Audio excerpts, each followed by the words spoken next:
Luke chapter 14 in the New Living Translation. One Sabbath day, Jesus went to eat dinner at the home of the leader of the Pharisees, and the people were watching him closely. There was a man there whose arms and legs were swollen. Jesus asked the Pharisees and experts in religious law, "Is it permitted in the law to heal people on the Sabbath day or not?" When they refused to answer, Jesus touched the sick man and healed him and sent him away. Then he turned to them and said, "Which of you doesn't work on a Sabbath? Of your son, your cow falls into a pit, don't you rush to get him out?" Again, they could not answer. When Jesus noticed that all who had come to the dinner were trying to sit at the seats of honor near the head table, he gave them this advice. When you're invited to a wedding feast, don't sit in the seat of honor. What if someone who is more distinguished than you has also been invited? The host will come and say, "Give this person your seat." Then you will be embarrassed and you will have to take whatever seat is left at the foot of the table. Instead, take the lowest place at the foot of the table. Then, when your host sees you, he will come and say, "Friend, we have a better place for you." Then you'll be honored in front of all the other guests. For those who exalt themselves will be humbled, and those who humble themselves will be exalted.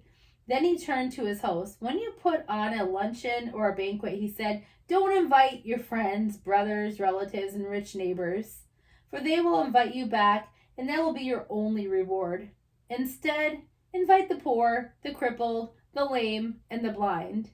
Then, at the resurrection of the righteous, God will reward you for inviting those who could not repay you.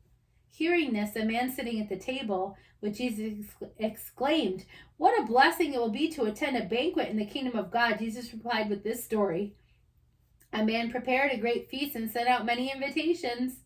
When the banquet was ready, he sent the servant to tell the guests, "Come, the banquet is ready." But they all began making excuses. One said, "I've just bought a field and must inspect it. Please excuse me." Another said, "I've just bought 5 pairs of oxen and I want to try them out. Please excuse me." Another said, "I just got married, so I can't come." The servant returned and told his master what they had said. His master was furious and said, "Go quickly into the streets and alleys of the town and invite the poor, the crippled, the blind, and the lame." After the servant had done this, he reported, "There is still room for more." So his master said, "Go out into the country lanes and behind the hedges and urge anyone you find to come, so that the house will be full. For none of those I first invited will even get the smallest taste of my banquet." A large crowd was following Jesus. He turned around and said to them, "If you want to be my disciple, you must, by comparison, hate everyone else, your father and mother, wife and children, brothers and sisters, yes, even your own life. Otherwise, you cannot be my disciple. And if you do not carry your own cross and follow me, you cannot be my disciple.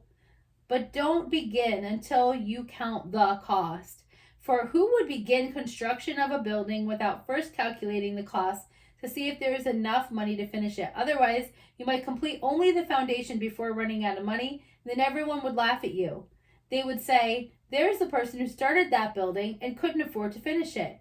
Or what king would go to war against another king without first sitting down with his counselors to discuss whether his army of 10,000 could defeat the 20,000 soldiers marching against him? And if he can't, he will send a delegation to discuss terms of peace while the enemy is still far away. So you cannot become my disciple without giving up everything you own.